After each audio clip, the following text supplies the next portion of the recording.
தான் உன்னை கொண்டு போறேன்னு சொன்ன போதுனால தைரியமா போக முடியுது. கரங்களை தட்டி ஆண்டவரை மகிமைப்படுத்தலாமா?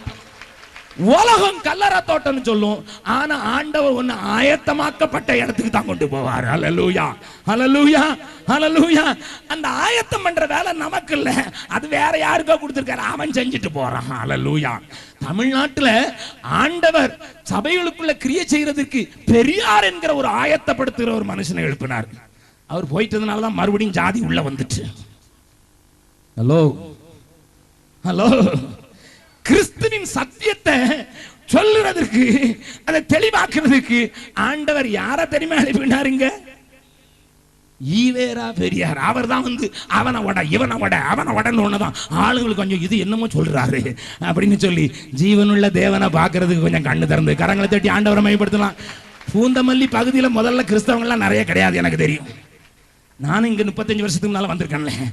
அவர் போட்ட போடு, அவர் பண்ண ஆயத்தம், ஆண்டவர் அவரை வச்சு செஞ்சுட்டு நமக்கு ஆயத்தம் பண்ணப்பட்ட ஒரு ஜீவனுள்ள தேவனை காண்பிக்கிறதுக்கு கொடுத்திருக்கிறார். அல்லேலூயா. ரஷ்யாவை ஆயத்தப்படுத்துறதுக்கு ஆண்டவர் தெரிந்து கொண்ட சாதனம் தேவன் இல்லை என்று சொல்கிற கம்யூனிஸ்ட் தான். அல்லேலூயா. 3 மாதங்களுக்கு முன்னதாக ரஷ்யாவுக்கு போயிருந்த போது எனக்கு அதை பார்த்த உடனே பிரமிப்பா இருந்தது. இப்போ ஆண்டவரை எங்க வேணாலும் சொல்லலாம், எப்படி வேணாலும் சொல்லலாம் என்கிற இந்த நிலைமைக்கு உண்டாக்கி வச்சது யாருன்னா தேவன் இல்லை என்று சொன்ன அந்த கம்யூனிஸ்ட்காரர்கள் தான். கரங்களை தட்டி ஆண்டவரை மகிமைப்படுத்தலாமா? சைனாவுக்கு போய் பார்த்தேன். சீனாவுக்கு போய் பார்த்தால் அங்கேயும் திறந்த வாசல் இன்றைக்கு இருக்கிறது. எப்படி தெரியுமா? முதல்ல ஒரு சைனா மொழியை படிக்கணும்னா 6000 எழுத்துக்களை படிக்கணும். 6000க்கு மேல. நமக்கு ஏபிசிடி 26 தலைகளை வர மாட்டேங்குது. 26 படிக்கிறதுக்கே எல்கேஜி, நர்சரி, எல்கேஜி, யூகேஜி படிச்ச பிறகுதான் ஏபிஓ அப்படித்தான் வருது நம்ம பிள்ளைங்களுக்கு. 26 எழுத்துக்கே நம்ம தரிகளத்தம் போடுற ஆட்கள் 6000 லெட்டரை எப்படி ஐயா படிக்கிறது? ஆண்டவர் பார்த்தார் இது சுவிசேஷத்துக்கு தடையா இருக்குன்னு மாசே துங் என்கிற ஒருவனை உண்டாக்கி கலாச்சார புரட்சியை உண்டாக்கி அந்த 6000க்கு மேல இருக்கிற லெட்டரை 60 லெட்டரா மாத்தினாரு. அவருடைய பரிசுத்த நாமத்துக்கு ஸ்தோத்திரம். இன்னைக்கு தாராளமா ஏராளமா யார் வேணாலும் படிக்கலாம். அல்லேலூயா. கர்த்தர் இப்படித்தான் தேசங்களை ஆயத்தப்படுத்துறாரு, இப்படித்தான் தேசத்தை ஆயத்தப்படுத்துறாரு. எங்க ஊர்ல லல்லுவ வச்சிருக்கிறாரு, எதுக்குன்னு வச்சிருக்கான்னு தெரியாது. எனக்கு ஒண்ணு மட்டும் தெரியும், இயேசு உயர்த்தப்படுவதற்கு இந்த லல்லுவை தான் வைக்க வேண்டியது இருக்குது. அல்லேலூயா, அல்லேலூயா. நீங்க என்ன நினைக்கிறீங்களோ நான் அவரை பார்க்கிறது இதுக்காகவே வச்சிருக்கிறாரு. அல்லேலூயா, அல்லேலூயா.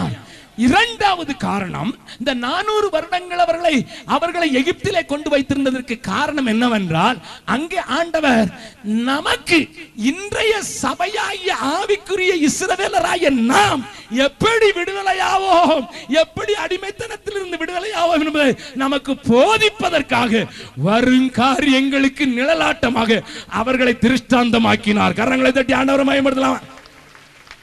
பக்கத்தில் உங்க கையை பிடிச்சு சொல்லுங்க, உனக்கு டீச் பண்ற, உனக்கு போதிக்கிறதுக்கு அவனுக்கு 400 வருஷம் அடிமைத்தனம். என்ன நல்ல ஆண்டவரையா, எனக்கு பாடம் சொல்லி கொடுக்கிறதுக்கு, இன்னைக்கு இருக்கிற சபைக்கு பாடம் சொல்லி கொடுக்கிறதுக்கு, அங்க இன்னைக்கு இருக்கிறவங்களுக்கு பாடம் சொல்லி கொடுக்கிறதுக்கு, சபைக்கு பாடம் சொல்லி கொடுக்கிறதுக்கு யாரோ ஒருத்தருக்கு 400 வருஷம் அடிமைத்தனம். அப்படியே அப்பா, ஆண்டவர் என் மேல அனுபவிச்சாரா அவங்க மேல அனுபவிச்சாரா? ஹலோ, என்ன சத்தம் வர மாட்டேங்குது? அல்லேலூயா. அதனால தான் புதிய ஏற்பாட்டு பரிசுத்தவான்களாய் நாம விசேஷித்தவர்கள். அல்லேலூயா. இது இரண்டாவது காரணம். மூணாவது காரணம் என்னன்னா, எமோரியரின் அட்டகாசம் நிறைவேறல. எந்த கண்ட்ரியையாவது எந்த ஜாதியையாவது தேவ கோபம் இறங்கி அழிக்கணும்னா அவன் கிளைமேக்ஸ்க்கு வந்தாதான் முடியும். இது தேவ நியதி. அல்லேலூயா. அதனாலதான் வெளிப்படுத்தல் எப்படி முடியுது தெரியுமா? அநியாயம் செய்கிறவன் இன்னமும் அநியாயம் செய்யணும். ஏன்னா ஃபுல்லா செஞ்சாதான் நான் உடைக்க முடியும்டா. செய்யறதே செய்யற, அரையும் குறையுமா ஏன் செய்யற, முழுசுமா செய். அம்மா நீ முழுசுமா செய். நான் உங்க அம்மாவை சொல்லல, இந்த அம்மா பார்த்து சொன்னேன். அம்மான்னு சொன்ன உடனே அங்கேயே பாக்குறீங்களா ஐயா, என்ன அட்டகாசமா போச்சுது. நீ செய்யறத முழுசுமா செய், அநியாயம் செய்யா முழுசுமா செய். அழிக்கிறதுக்கு என் ஆண்டவர் எதிர்பார்த்து கொண்டிருக்கிறார். அது நிறைவாக வேண்டும் ஐயா, நிறைவாக வேண்டும். அல்லேலூயா, அல்லேலூயா, அல்லேலூயா. எமோரியரின் அக்கிரமம் நிறைவாகவில்லை, ஆகையினால உன் தேசத்தின் மக்களை 400 வருஷம் நான் எகிப்துல கொண்டு போய் வைப்பேன். இத நல்லா தெரிஞ்சுங்க. இந்த தேவன் இந்த பூமியில ஒரு பெரிய மாற்றத்தை உண்டாக்கும் போது, இந்த தேவன் இந்த பூமியில ஒரு பெரிய நியாய தீர்ப்பை கொண்டு வரும்போது, முதலாவது அக்கிரமத்தின் நிறைவு வர வேண்டும் என்று காத்து கொண்டுதான் இருக்கிறார். ஹல்லேலூயா. நான் சொல்லிக்கொண்டே வரலாம், ஏராளமானவைகளை காட்டலாம், ஆனால் நேரம் வேகமாக ஓடிவிடுகிறது. ஆகினால கொஞ்சம் வாசிக்கலாம்.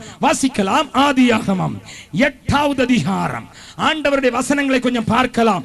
நோவாவின் காலத்திலே நடந்ததை கொஞ்சம் பார்க்க 6வது அதிகாரம், ஆதியாகமம் 6வது அதிகாரம் 5வது வசனத்தையும் வாசிக்கலாம். மனுஷனுடைய அக்கிரமம் பூமியிலே பெருகினது என்று நன்றாய் கவனியுங்கள்.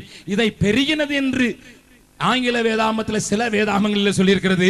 அங்க இன்னொரு வேதாம மொழிபெயர்ப்புல when the wickedness of men come to the fullness என்று எழுதப்பட்டிருக்கிறது. அதாவது மனுஷனுடைய அக்கிரமம் நிறைவான போது, பெருகின போது அல்ல, நிறைவான போது. வாசிங்கள். அவன் இருதயத்தின் நினைவுகளின் தோற்றம் எல்லாம் நித்தமும் பொல்லாததே என்று கர்த்தர் கண்டு தாம் பூமியிலே மனுஷனை உண்டாக்கினதற்காக கர்த்தர் மனஸ்தாபப்பட்டார். அது அவர் இருதயத்திற்கு விசனமாயிருந்தது. அப்பொழுது கர்த்தர் நான் சிருஷ்டித்த மனுஷனை பூமியின் மேல் வைக்காமல் மனுஷர் முதற்கொண்டு மிருகங்கள் ஊரும் பிராணிகள் ஆகாயத்து பறவைகள் பரியந்தமும் உண்டாயிருக்கிறவைகளை நிக்கிரம் பண்ணுவேன். நான் அவளை உண்டாக்குறது எனக்கு மனஸ்தாபமாயிருக்கிறது. நல்ல கவனிங்க. when God pronounced the judgment, எப்பொழுது ஐயா ஆண்டவர் நியாய தீர்ப்பை பூமிக்கு அல்லது ஒரு பிரதேசத்துக்கு அனுப்புகிறார் என்றால், அங்கே அந்த அக்கிரமம் நிறைவாகும் போது. கவனியுங்கள்.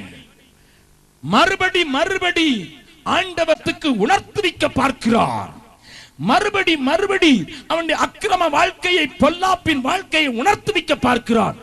மனிதனுடைய இருதயம் பாவத்தின் வஞ்சனையினால் கடினப்பட்டு இனி ஒன்றும் செய்ய முடியாது என்று போது வளரும்படியாக விட்டு விடுகிறார். வளர்ந்த போது ஒரு பெரிய கோடரியை ஓங்கி அதை ஒரே வெட்டாக வெட்டுகிறார். இதுதான் தேவன் வேதம் முழுவதும் செய்வது. எமோரியருடைய அக்கிரமம் நிறைவானால் தான் அவர்களை தேசத்திலிருந்து நான் விரட்ட முடியும், அவர்களை அழிக்க முடியும். அப்பொழுது நீங்கள் கேட்பீர்கள், என்னையா எமோரியரின் அக்கிரமம் என்று கேட்பீர்கள். அதை மாத்திரம் கொஞ்சம் காட்டி கொடுத்து விடுகிறேன். இன்றைய சூழ்நிலையில கொஞ்சம் பார்த்தீர்கள் என்றால் விளங்கிவிடும். உபாகமம் 9வது அதிகாரத்திலே, உபாகமம் 9வது அதிகாரத்திலையும் 18வது அதிகாரத்திலையும் ஆண்டவர் சொல்லுகிற காரியத்தை வாசிக்கலாம். உபாகமம் 9வது அதிகாரம் 4வது வசனத்தை வாசிக்கலாம். உன் தேவனாய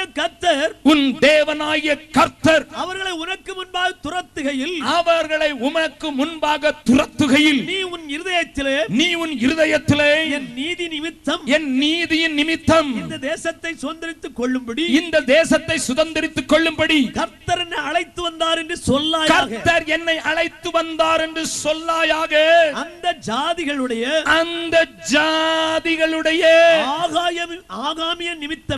ஆகாமியத்தின் நிமித்தமே. அதாவது ஆகாமியம் என்னது விளங்காது, ஏன்னா இது பழைய தமிழ். ஆகாமியம் என்னதுன்னா, நான் சொல்றதான் ரைட், மட்டமெல்லாம் தப்புன்னு சொல்ற ஆள். ஹலோ, எங்க ஊருக்காரராது கொஞ்சம் காது கொடுத்துக்க பாரு, உங்க ஊர்ல அந்த இதே இல்லையா? தமிழ்நாட்டுக்கு தான் ஆபத்து நிறைய இருக்குங்கிறத காட்டி கொடுக்கறதுக்கு தான் நான் காட்டி கொடுக்கிறேன். ஆகாமியத்தின் நிமித்தம் என்னன்னா, நான் சொல்றதா ரைட், நீ எத்தனை ஸ்ட்ரைக் பண்ணாலும் அதெல்லாம் ரைட் கிடையாது, நான் சொல்றதா ரைட். நீ எத்தனை கொடி பிடிச்சாலும் நான் சொல்றதா ரைட். எனக்கு ஒருவனும் புத்தி சொல்ல வேண்டியதில்லை. அதுதான் ஆகாமியம். பெருமையும் தாண்டினது ஆகாமியம். ஹலோ, என்ன அரசியல் கூட்டம் இல்ல, ஆவிக்குரிய கூட்டத்தில் கர்த்தர் சொல்லி இருக்கிறார். அவரு ப்ரீ ஹிஸ்டரி எழுதுறவர் ஐயா. உங்க ஊர்ல என்ன நடக்கும்னு அவருக்கு தெரியும் ஐயா, அது தெரியும் ஐயா. ஆகாமியத்தின் நிமித்தமே அவர்களை துரத்தி விடுகிறேன். இன்னொரு வசனம் வாசிக்கலாம். 18வது அதிகாரம் உபாகமம் 18வது அதிகாரம் வாசிக்கலாம்.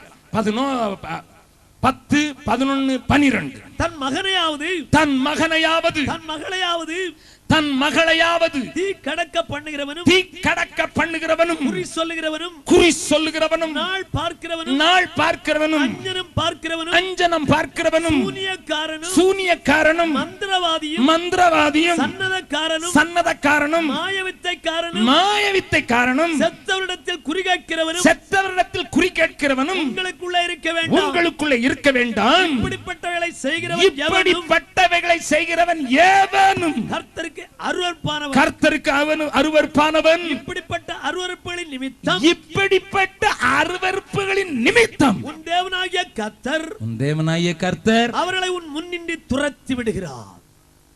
ஆண்டவர் எமோரியரின் அக்கிரமம் நிறைவேறட்டுன்னு விட்டு வச்சிருந்ததெல்லாம் இன்னைக்கு தமிழகத்துல நடக்கிறது உனக்கு தெரியும் அல்லவா?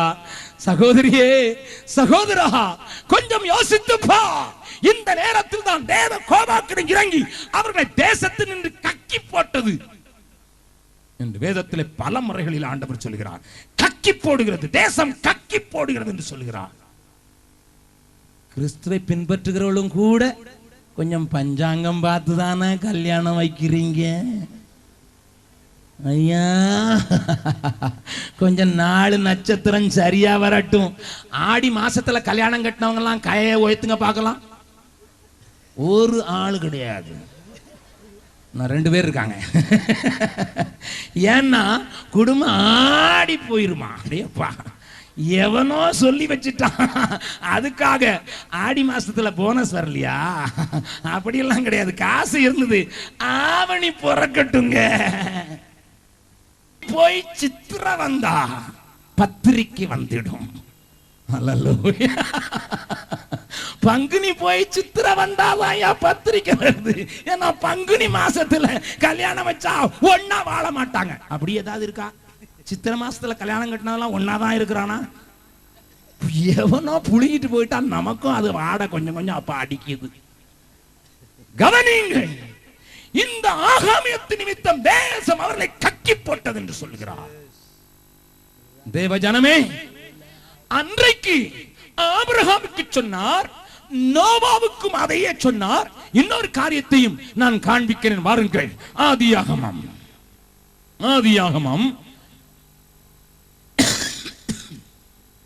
18வது அதிகாரம்.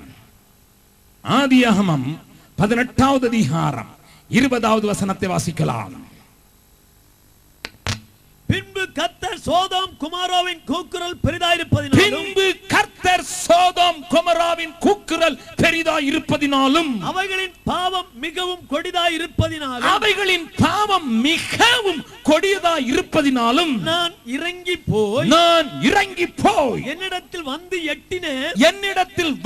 எட்டின அதன் கூக்குரலின் படியே அவர்கள் செய்திருக்கிறார்களோ இல்லையோ என்று பார்த்து